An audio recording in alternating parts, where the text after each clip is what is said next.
I'm Melissa Torres. And I'm Marmy Leach. And this is Movin with Mel and Marm.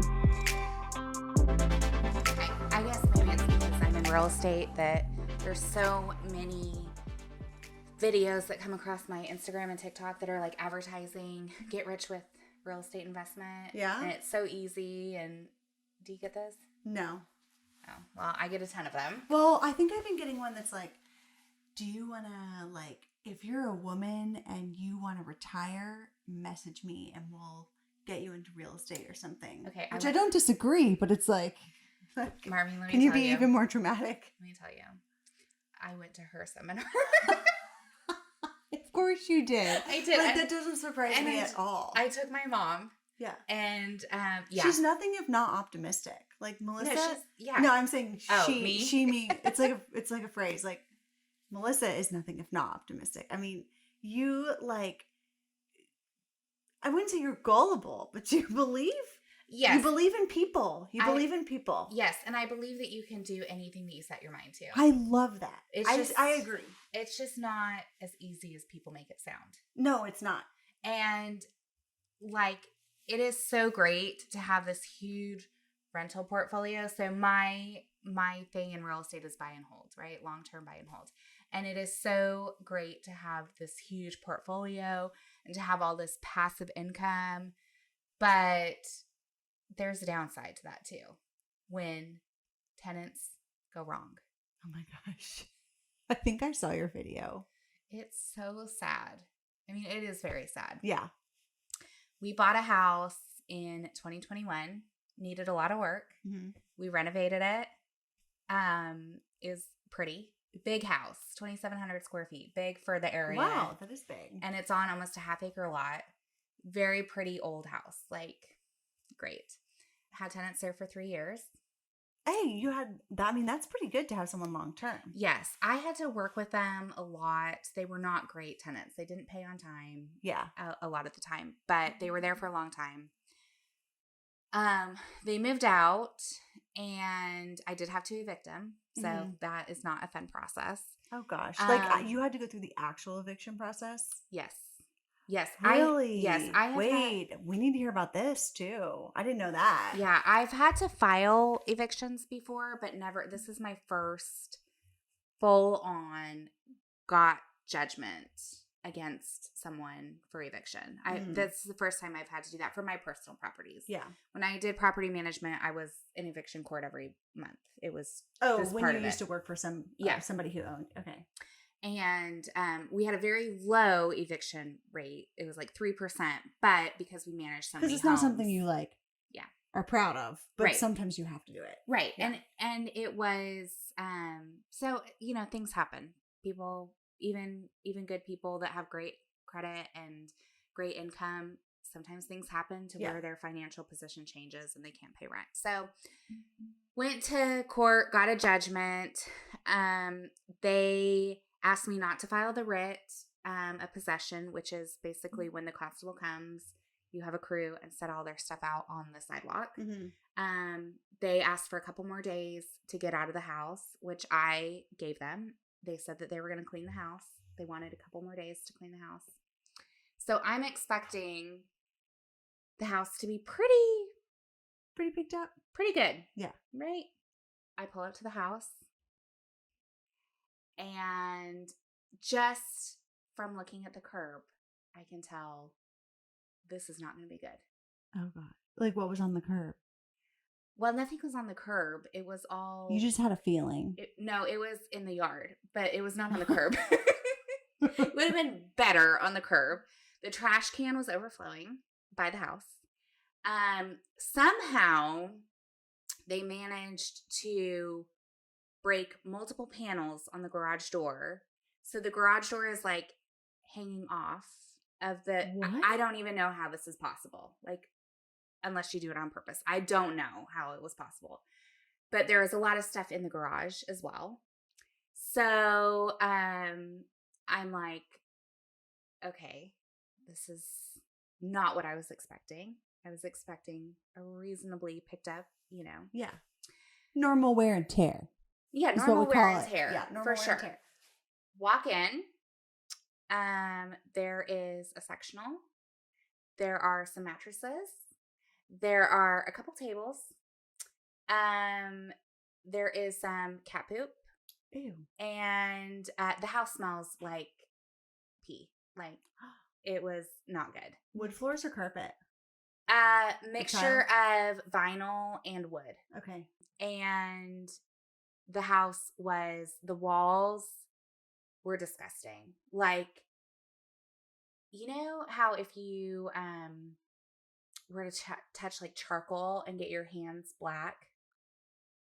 Yeah. No, I don't know that actually. I know what you're saying, but it's not an experience that I've had. Yeah, I mean, I can't say that I've ever really played with charcoal either, but I'm just imagining. Did you get a lot of coal in your stocking?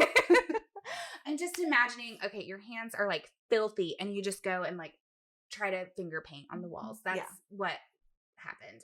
What? There's holes in the wall. There was a bag of dog food, patching one of the holes in the wall. It was disgusting.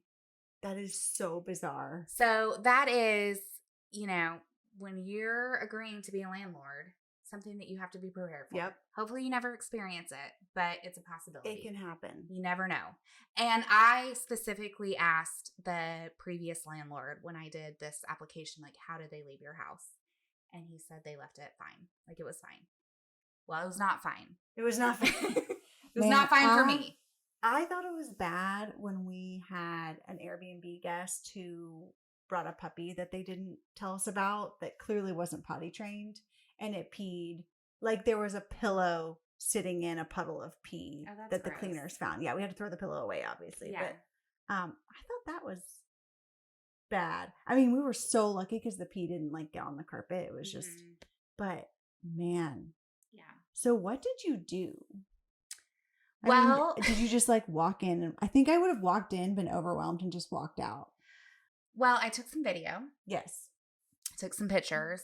And I will say that I was very upset because I had really worked with these people. And the fact that they were so disrespectful to the house like that, it felt personal. Yeah. But it's business. It's not personal. It is what it is. Well, so, I mean, yes and no. Real estate is very personal. Yeah, it is true. Where people live. It's true. Well, I posted on a local Facebook page asking for recommendations of haul-off services. And it became a very lively, I put pictures to like give an idea of what was in the house. And it became a very lively thread. Lively in the sense of what? Well, my neighbor to the house posted, it actually looked worse than that. We went over and picked some of it up, and the trash collectors picked up what was on the curb. Oh. And a manager at Aaron's furniture, store, asked me to call the manager of the bottom store because he thought he spotted some of their items that belonged to them. What do you mean? What? Okay. What's Aaron's and what? Okay. Wait. You don't know Aaron's? Like rent to own? Oh, okay. So basically, don't know. I mean, I think I've heard it. Like, we went to Aaron's, or there's like a commercial, like something. I'm sure. Rent a center. Okay. I've heard of that. Okay. Well, so basically the point of my story is sometimes when you invest in real estate, bad things happen. Yeah. So don't invest in real estate. I'm just kidding. I would still, after all of that, I would still be a landlord. Like, yeah. I absolutely 100% still think it's a great thing. It's just, you have to be able to stomach that is a possibility that could happen. And hopefully it won't. Yeah. But it could happen. Yeah. I think the likelihood of happening is low. And so if you have multiple rental properties, then you basically just factor in a small percentage of maybe one property ends up having problems like that. Right. All right. Here's another crazy story of a real estate fail. And this comes out of Australia, Melbourne. I think it's from Melbourne. Hey, have you ever seen Ja'mie Private School Girl? No. Okay, you are missing out. Okay. Jemai is a private school girl in Australia, and she's so, we're going to have to bleep this, but she's so quiche.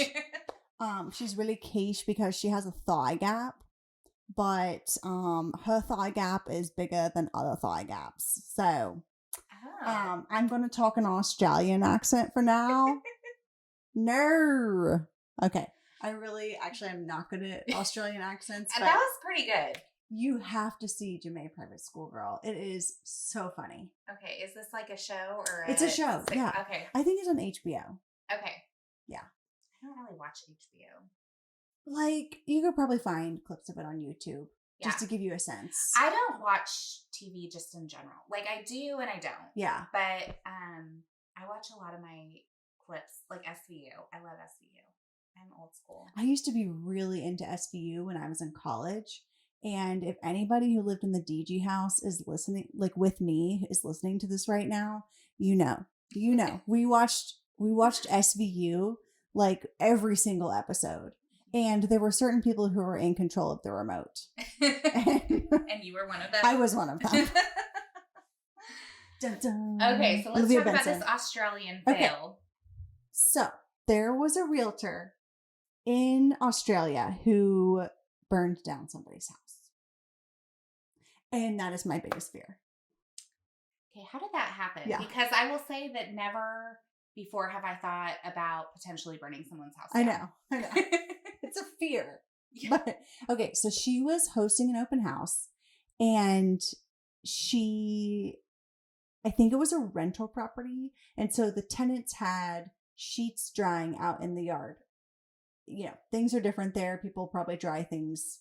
We all use dryers here in the United States, but they had sheets drying in the yard, and she was trying to pick up for the open house.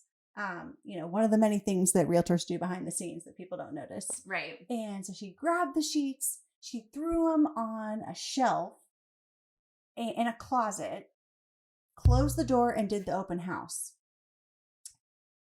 I don't know how far she got through the open house, but next thing you know, the house is on fire. And they determine that the sheets that she threw on top of a shelf just happened to be below a light bulb that caught the sheets on fire. Oh my gosh. That is like a freak accident. Yes. Okay, first of all, the houses are probably like a different voltage there than here. Yeah. Because I'm like, how could that happen? Well, but think about now code is that you have to have a cover on a light bulb in a closet. And it's for this reason, because the bulbs can get hot. And if they're touching something, they can catch on fire. There's a lot of people who don't have covers on light bulbs in closets. Absolutely. I look at so many, I would say like 70% of older homes don't have that. Absolutely. I don't have covers in my closets. I think I have some closets that don't have covers. Yeah. And I've never really... Don't put blankets on those shelves. Yeah, it must have been like touching the light bulb or something. Yes, but yeah. I feel like it's like, it's her fault, but it's not. I don't know. I don't know how It's such a freak accident. She definitely was intending to do well. She was picking up after these people. Right. And who should have had the house ready for the open house, but I do get it if it's a tenant. It's not really... They have no investment in making sure the house looks good. Right. Except for if you're a tenant, you might not realize the sooner we can get this sold, the sooner you don't have to have people coming and looking at it. Absolutely. As well. So I don't know. Rule of thumb is maybe it's best to show a property when your tenants aren't living there. And be very weary of uncovered light bulbs. Yes. Just pay attention. Yes. And if you're a realtor, don't throw a sheet on a shelf right next to a light bulb because it might catch on fire. So I don't know. I don't think I buy it. I don't buy it. You think that it was a cover for arson?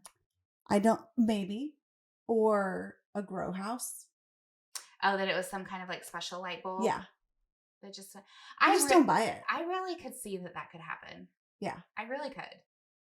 Light bulbs can get hot. Yeah. Like old ones. Yeah. Could have been a cover for arson because the brokerage had to pay. It's crazy. I guess their insurance. Man, what would you do if you burned down a house? I would quit. Yeah. This is not for me. I should not be in charge of anybody's house. I would quit. I would be so embarrassed. I would quit, and I think I'd move away. Yeah. But I couldn't face anybody ever again. Yeah, that would be pretty awful. Yeah. That is, I think one of my fears is, like, a lot of times we'll help people get things ready, like, and have contractors and stuff. Having something go wrong with the contractor and me being, like, helped facilitate that. And so I would feel, even though technically isn't my fault, I would still feel like it was my fault. Okay, so one story, this is my showing fail. We were looking at a house. This was during multiple offer craze, potentially waiving inspections, all of that. They brought their contractor with them to the showing. Contractor went in the attic. Contractor's foot went through the ceiling. Oh my gosh.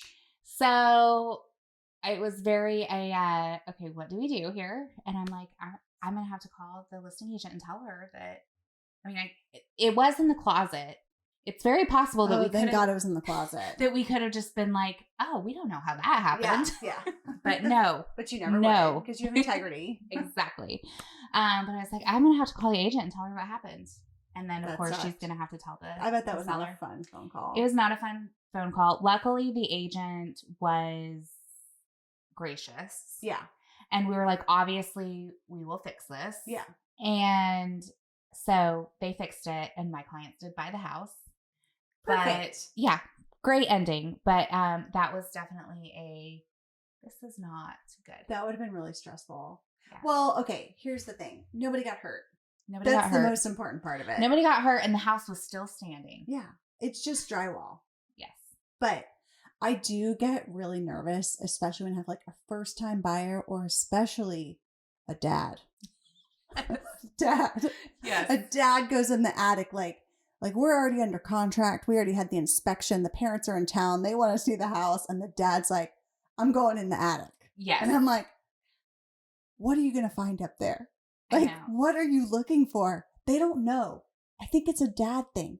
They don't know what they're looking for, but they just need to see the attic. Yes. There's just something about a dad and an attic that goes together. So growing up, my dad was doing something in the attic, and we had a house that had the open, like the 2-story open, so high ceilings. Yeah. And he went through the ceiling. Luckily, not all the way. He caught himself. Did he go down to from the attic to the first floor? He didn't fall on the floor. He was able to catch himself. But it was not just a little foothold. It was like a big body hole. And big body hole. Should that be the title of it? That should be the title of our episode. It was a big body hole. It's not a foothold. It's a body hole.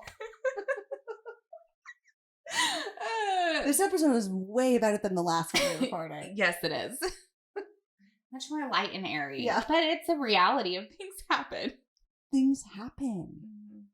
I think I've talked about how on this podcast, I've already talked about how I went to the wrong house one time.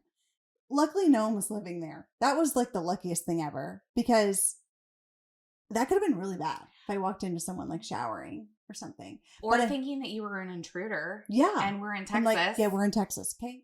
I'm still living. One thing I did do though was Ryan and I were looking for a house that we were going to live in and renovate. And there was one in the M Streets. This was like 6 or 7 years ago.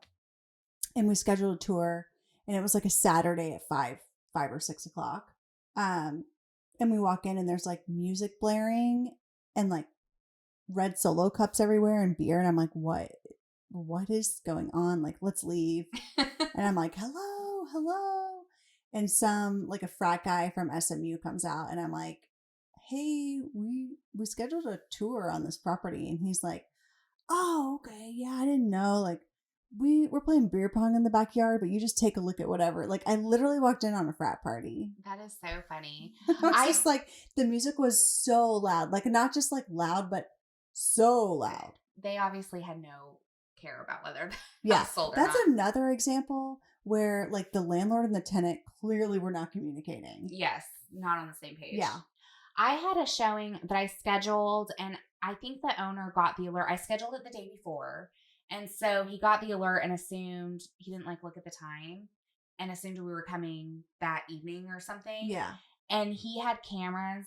It was a vacant house. He had cameras all throughout and started talking to us through the cameras. Like, so creepy. What are you doing? Like, why are you in the house? And I'm like, we have a showing. And I showed him the confirmation through the camera. I'm like, look, we have a confirmation.